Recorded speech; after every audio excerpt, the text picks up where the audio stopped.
नमस्कार। आज की हमारी चर्चा का विषय है कि हाई ब्लड प्रेशर क्या है और इसकी रोकथाम कैसे की जाए। हमारे देश में हाइपरटेंशन के रोगियों की संख्या तेजी से बढ़ रही है। एक अध्ययन जिसे कि चेन्नई अर्बन पॉपुलेशन स्टडी कहते हैं के अनुसार देश में हर चौथा या पांचवा व्यक्ति हाइपरटेंशन का रोगी है, किंतु हमारे देश में अधिकतर लोग इस तथ्य से अनभिज्ञ हैं। आमतौर पर हर कोई स्वस्थ या सामान्य ब्लड प्रेशर चाहता है, लेकिन इसका वास्तविक अर्थ क्या है? मूल रूप से जब भी दिल धड़कता है तो यह दिल रक्त पंप करता है। इस हृदय के रक्त पंप करने से रक्त धमनियों पर जो दबाव पड़ता है उसी को हम ब्लड प्रेशर या रक्तचाप कहते हैं। सामान्य रूप से ब्लड प्रेशर दिन में कई बार घटता या बढ़ता है, किंतु जब यह ब्लड प्रेशर एक लंबे समय तक सामान्य स्तर से ऊपर रहता है तो इसके कारण से सेहत पर गंभीर प्रभाव पड़ता है। सामान्य ब्लड प्रेशर से अधिक रहना ही मूल रूप से हाइपरटेंशन कहलाता है। हाई ब्लड प्रेशर अक्सर समय बीतने पर उभरता है। ये अस्वस्थकर जीवन शैली जीने के कारण होता है। यदि व्यक्ति पर्याप्त रूप से शारीरिक गतिविधियां नहीं कर रहा है, व्यक्ति को मोटापा, धूम्रपान या अल्कोहल के अत्यधिक सेवन की समस्या है और व्यक्ति तनावग्रस्त जीवन जी रहा है, तो ऐसा व्यक्ति आसानी से हाइपरटेंशन का रोगी हो सकता है।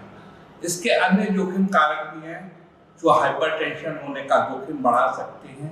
आयु, जैसे जैसे लोगों की आयु बढ़ती है उनकी रक्त धमनियों में फैट का जमाव होता है, जिससे रक्त धमनियां सक्रिय हो जाती है और व्यक्ति हाइपरटेंशन का रोगी हो जाता है। दूसरा अन्य जोखिम कारक हाई ब्लड प्रेशर का पारिवारिक इतिहास है। यदि आपके माता पिता या किसी निकट संबंधी को हाइपरटेंशन की पूर्व समस्या है तो निश्चय ही आप में हाइपरटेंशन की संभावना होने की अधिक संभावना है। इसके अतिरिक्त नमक का अत्यधिक सेवन करना, पोटेशियम से युक्त आहार, पर्याप्त आहार नहीं लेने से भी हाइपरटेंशन की संभावना बढ़ जाती है।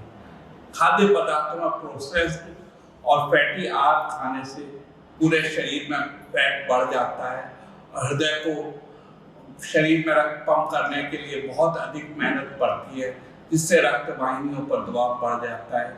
इससे भी हाइपरटेंशन की संभावना बढ़ जाती है।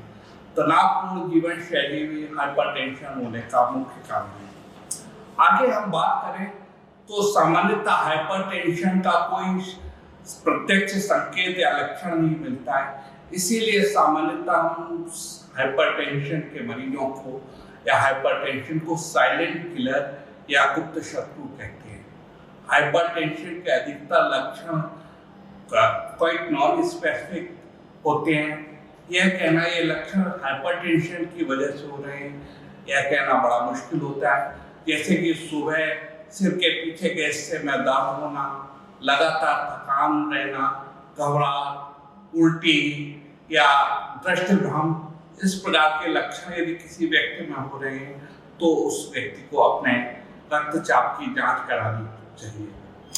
हाइपरटेंशन का सटीक निदान बहुत ही सामान्य तरीके से किया जा सकता है और एक सिंपल से उपकरण जिसे बीपी उपकरण या वैज्ञानिक भाषा में जिसे हम स्फिग्मोमैनोमीटर कहते हैं, उससे सिंपली हम ब्लड प्रेशर को 2 आंकड़ों में रिकॉर्ड कर सकते हैं।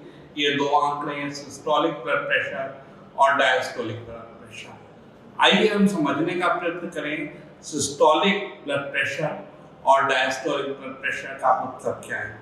ऊपर वाला आंकड़ा सामान्यतः नॉर्मल ब्लड प्रेशर यदि 120/80 है तो ऊपर वाला आंकड़ा सिस्टोलिक ब्लड प्रेशर कहता है। जब हृदय सिकुड़ता है और शरीर में रक्त पंप करता है तो उस समय रक्त वाहिनियों पर पड़ने वाला दबाव सिस्टोलिक ब्लड प्रेशर कहलाता है, तथा जब हृदय विश्राम करता है तो जो दो धड़कनों के बीच में रक्त वाहिनियों पर पड़ने वाला दबाव है वह डायस्टोलिक ब्लड प्रेशर कहलाता है। 120/80 सामान्य ब्लड प्रेशर है। यदि किसी व्यक्ति का ब्लड प्रेशर 140/90 से ऊपर है तथा वह लगातार ऊपर रहता है तो ऐसे व्यक्ति को हम हाइपरटेंशन का रोगी कहते हैं। हाइपरटेंशन के रोगियों में सामान्यतः गंभीर दिल के रोग के उभरने का खतरा है।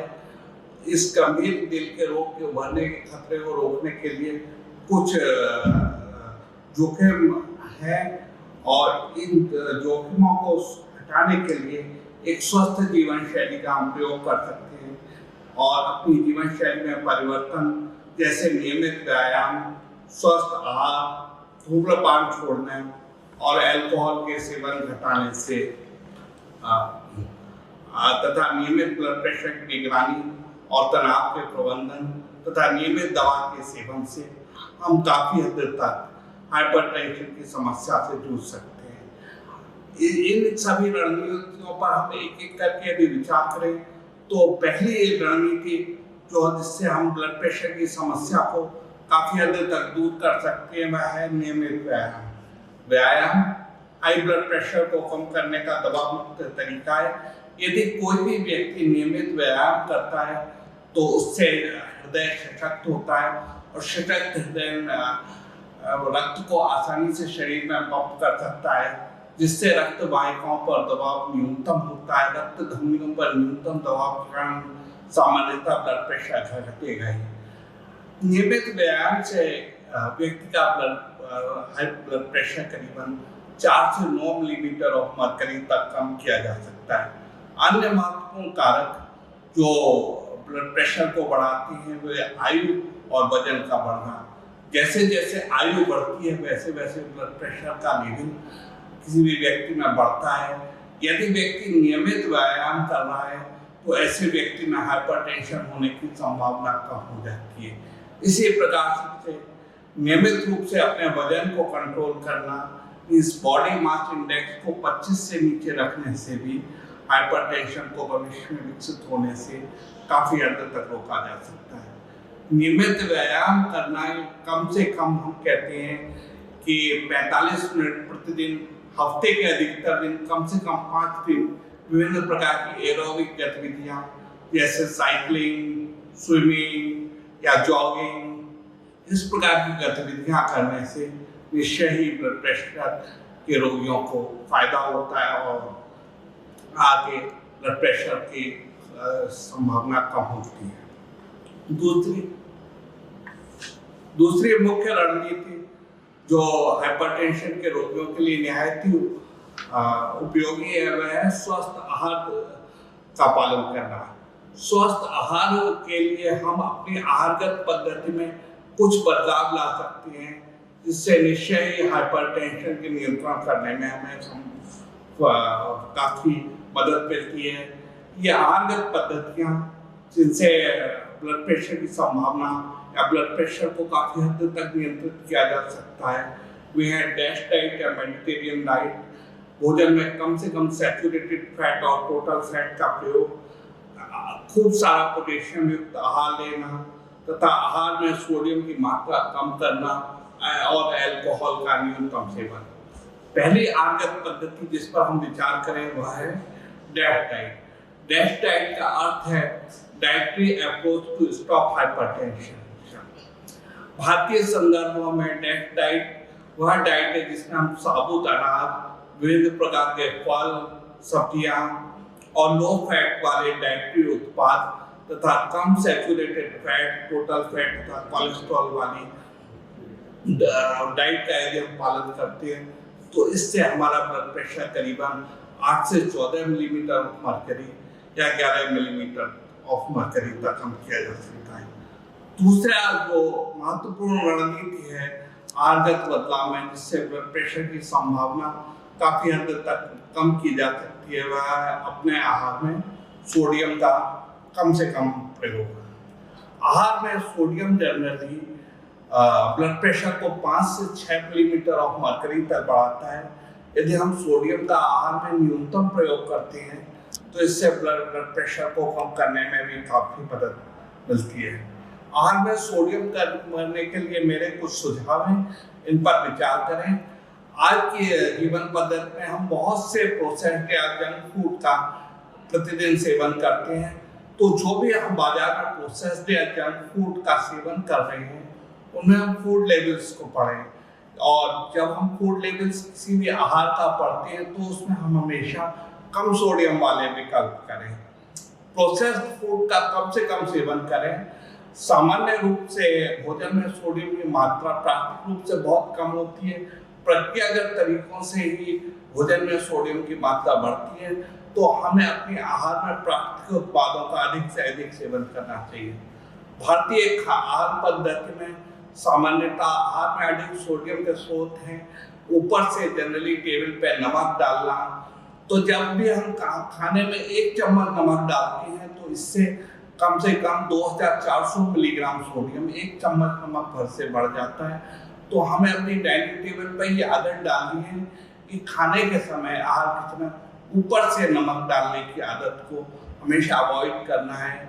और इसमें हम बहुत से खाने में स्वाद लाने के लिए विभिन्न प्रकार के हर्ब्स या मसालों का प्रयोग कर सकते हैं। इसके अलावा भारतीय आहार में कुछ आहार इस तरह के हैं जो हाई सोडियम कंटेंट वाले हैं, जिसमें सोडियम की मात्रा प्रति 100 मिलीग्राम से ज़्यादा है प्रति 100 ग्राम्स में, जैसे अंडा या झींगा मछली आदि। इनका हम अपने आहार में न्यूनतम प्रयोग करें, तथा अन्य सोडियम के जो स्रोत भारतीय आहार में हैं वो अचार, पापड़, चटनी, इनका हम न्यूनतम प्रयोग करें।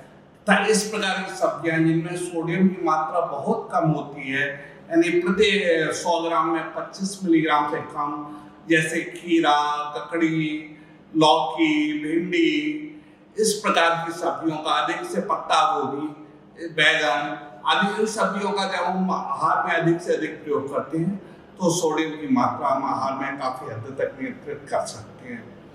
इसके अलावा जो एक बहुत बड़ी समस्या भारतीय संदर्भों में है वह सिगरेट का सेवन।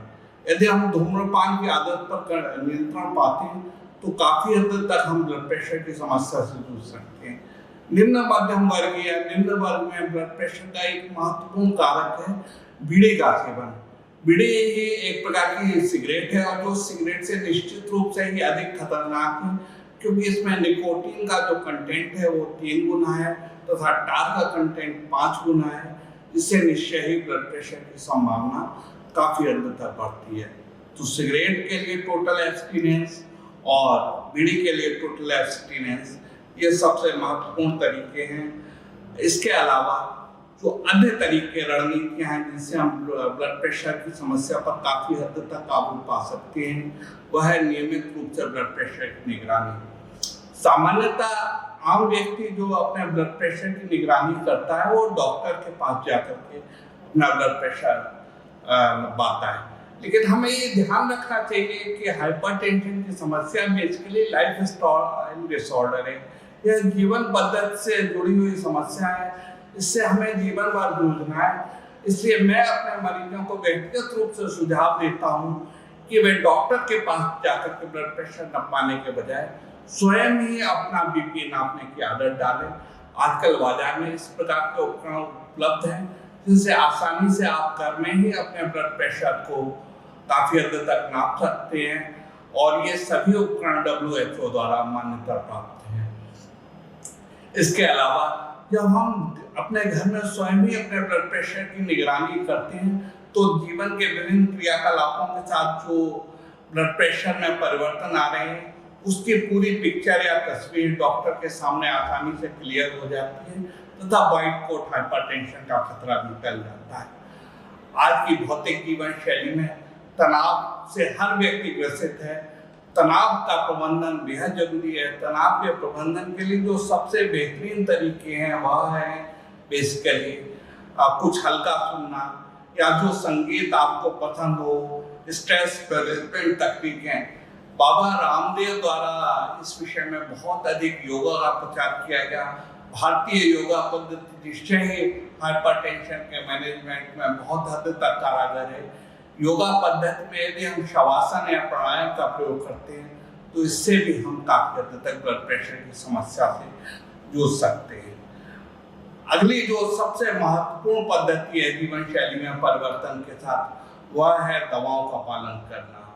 जब भी आपका ब्लड प्रेशर जीवन शैली में परिवर्तन के साथ नियंत्रित नहीं हो रहा है तो ऐसी स्थिति में मेरा सुझाव है डॉक्टर जो भी आपको दवाएं प्रिस्क्राइब करें उनका आप रेगुलर रूप से पालन करें, यदि आप रेगुलर रूप से दवाएं ले रहे हैं तो निश्चय ही आप ब्लड प्रेशर को कंट्रोल कर पाएंगे।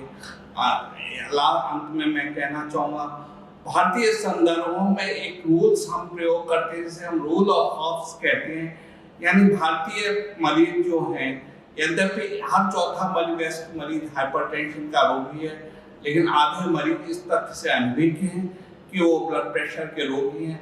जो आधे मरीज जिन्हें ज्ञात है कि वो हाइपरटेंशन के रोगी हैं, उसमें से आधे मरीज दवा नहीं लेते हैं, और जो आधे मरीज उसमें से दवा लेते हैं उनमें से भी आधे मरीजों का ब्लड प्रेशर ये टारगेट लेवल पे अचीव होता है। इस प्रकार से हम देखते हैं कि हर 8 में से 1 मरीज ही हाइपरटेंशन का उचित उपचार पा रहा है।